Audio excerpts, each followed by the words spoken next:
Welcome back, my people.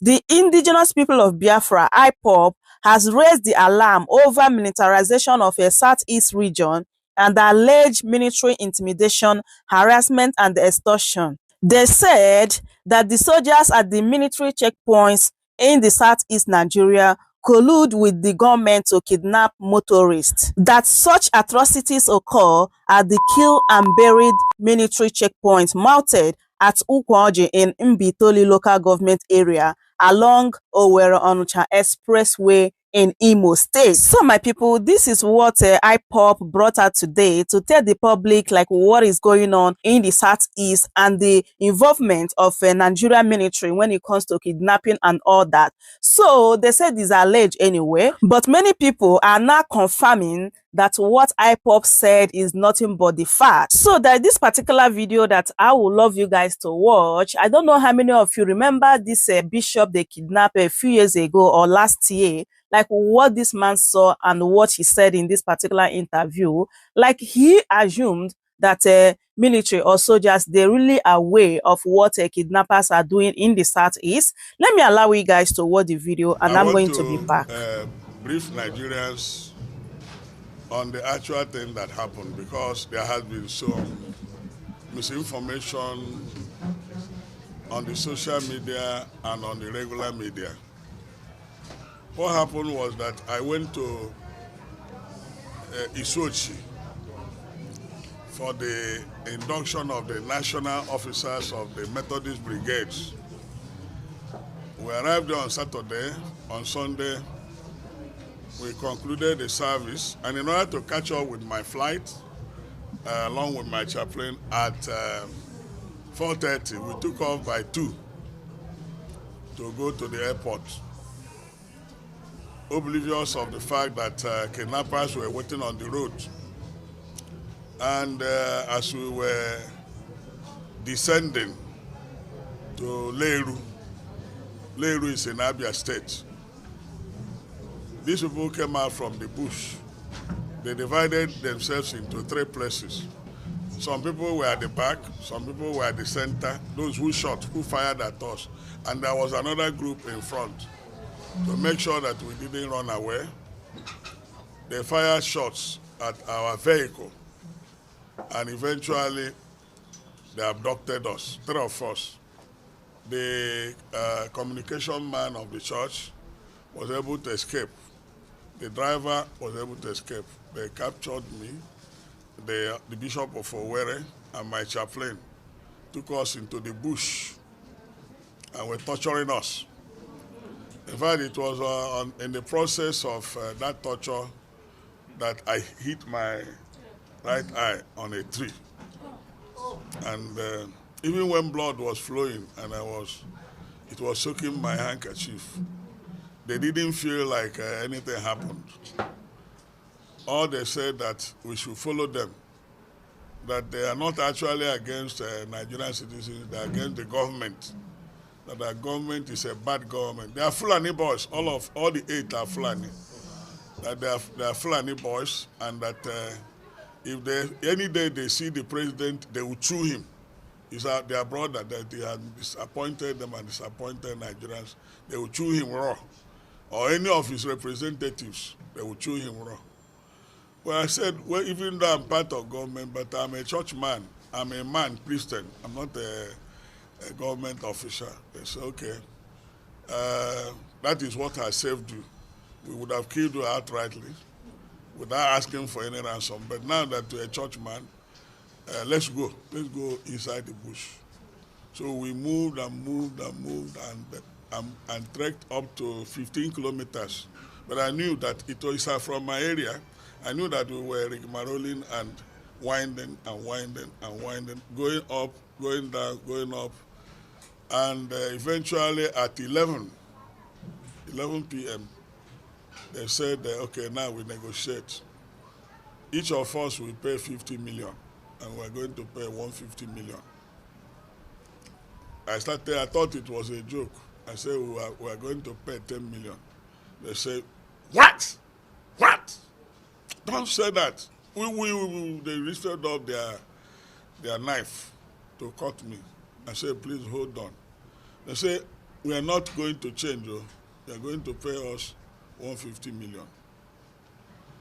Eventually, they said, okay, because you are a father. And these boys are between 18, their leader is about 35 years.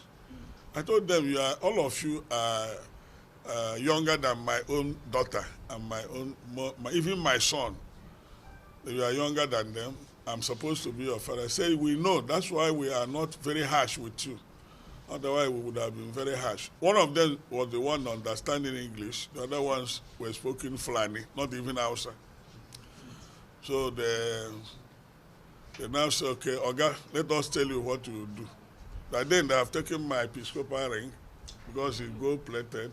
They have taken my wedding ring. They have taken this thing. They said, and they ransacked our bag and took all the money. They said, okay, do you know what to do? Pay us 100 million. It's not negotiable. If you talk, we shoot you, kill you, and forget about the money, and kidnap others. I said, okay, we will pay you 100 million.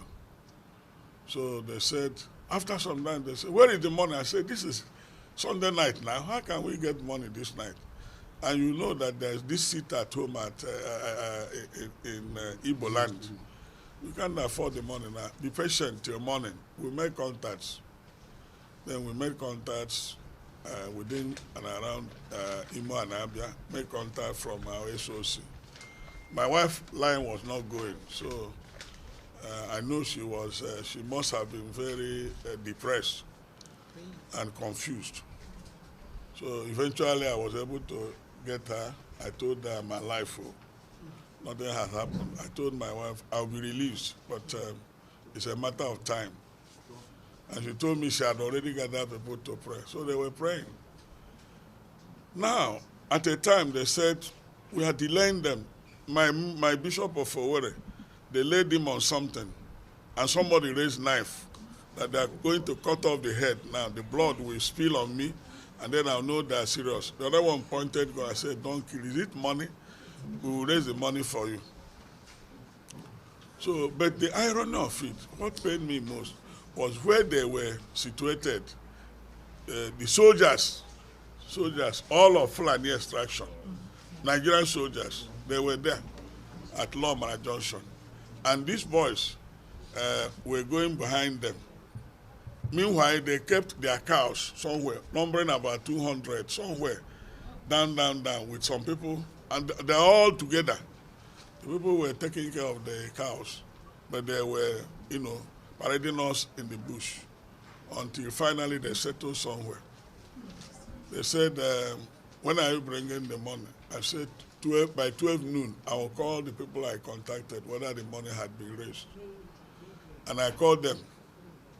They are gathering the money, and they had it. They said I will use my phone to talk, that they can't use their phone. They don't want to be tracked. Because if they use their phone, the security forces will track them down. And then I used my phone. I negotiated. I told my people, they say we are raising money. Somebody mentioned we have raised 30 million. I said, SOC, please, any money in the office, life is more important than money. Transfer it to a certain account. Let's pay them that 100 million. And eventually, by 3 p.m., they say, call your people. And I called them. The man that picked the phone said, we have raised 130 million. I said, please, give them 100 million. And the package, they said, their leader said, package the money. Their leader was born in Igbo land. It's a boy from Sudan, but the parents had died. He was born in Igbo land. So he said he was born around Omai, Amuzuku, where the father was a cow dealer, cow. The boy understood Igbo. When I was talking to Bishop Mark in Igbo, he said, Igbo kenasu? It's na mama Igbo. So stop speaking Igbo here. You think we are joking with you? I'll beat you. Say, don't beat me, I'm an old man. So eventually, in fact, they pointed gun at us. We were at the middle as criminals. And they were pointing all their guns on us. And they said, if you involve security men, if you involve police or soldiers or DSS, we kill you because our life will be at risk. We kill you first. They said, down there, don't see that gully. There are 7 decomposing bodies there. In fact, we cut off their heads. They are there. So if you like, but we're perceiving the order of killed human beings. So they said, cooperate. So the man, the anchor man, I told him what you may do. Yeah, good morning, good afternoon, good evening, depending on wherever you are watching us from. It's another edition of Politics on the Street.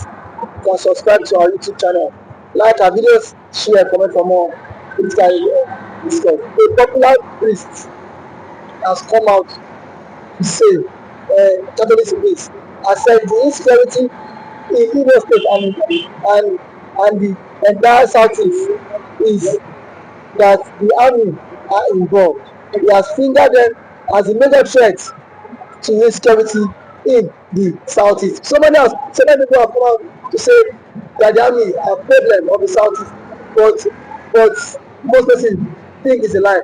But the chief priest has, the popular chief priest, the popular Catholic priest has come out to say the army are involved in this whole issue. Massive. How can you answer this?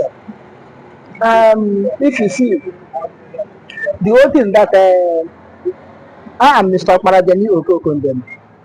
The way I see that priest, that Catholic priest, she said the truth. He said the truth. Not like the other Catholic, the same Catholic priest. I think from Anambra, is it the Colombia also, who came and condemned someone, condemned the agitation, said they are the mayhem. This will show that not the name you bear or title you hold matters, but what matters is what is in you. Now, this Catholic priest that said that the problem in Imo State is army. Yes, he said the truth. Army contributed 50% or 45% of the insecurity in East. Politician. Okay, let me put it in this way. Politician contributed 75% of insecurity in Southeast. Then army contributed 10% of the insecurity in Southeast. Now, unknown government, evil elements, criminals contributed the rest. But they not tell you that politician, army, criminals contributed. They tell you IPOB, Simon Ekpa, nnamdikanu, to show you the confusion that are in Nigeria. They don't know what they are doing. They don't know what caused the insecurity. When Nnamdikanu was out talking his own, Nnamdikanu is the problem. Bring Nnamdikanu, kill Nnamdikanu, arrest Nnamdikanu, detain Nnamdikanu, kidnap Nnamdikanu, this and that. Finally, they kidnap Nnamdikanu, put him where he is. Insecurity continue more and more. Now they send someone Ekpa, kidnap him, arrest him, he will declare biafra. So December 2nd, so arrest him. But they forget that army was there. The insecurity continue. They hold him Nnamdikanu, kidnap him. Army still there. Insecurity continue. Some manifest in Finland. Nigerian army are at home. Insecurity continue. Then who is the problem? Who is the problem? Who is the insecurity? Now, the insecurity, not only in Imo State, in Zamfara, in Maiduguri, in Katsina, in Sokoto, insecurity. Who are the problem? Government and their policies. Government and their policies. Politicians and their voice, talks they are using. Politicians and their self-interest. It was because of self-interest that the Nigerian politicians in Igbo land or Biafra land conspire against Nnamdikanu to kidnap him, to be causing insecurity because of their political interests. That is what I'm saying. And when they commit that offense, they will use army and push army into front.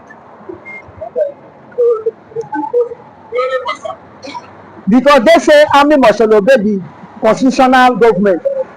We are practicing democracy. And where is that democracy in Nigeria? Democracy every time, the people in the power, politicians, that their children are not in the army. Their immediate relations are not in the army. All of them, they are abroad. Like this Ifan Yoba, that left Ifan Yoba, Senator Ifan Yoba. There was a time he went to London with his children, his family, they're walking on the street, looking very robust. And then he carry Android phone, videoing themselves, posting it in the net, showing us. And he formed his own talks on it as security outfit, terrorizing the Navy, and say he's trying to stop a murder sit at home. Look at this security.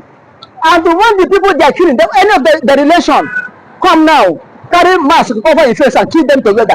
They will say, IPOB or no government, army marching order. Army will go and start killing innocent people that their hands are clean.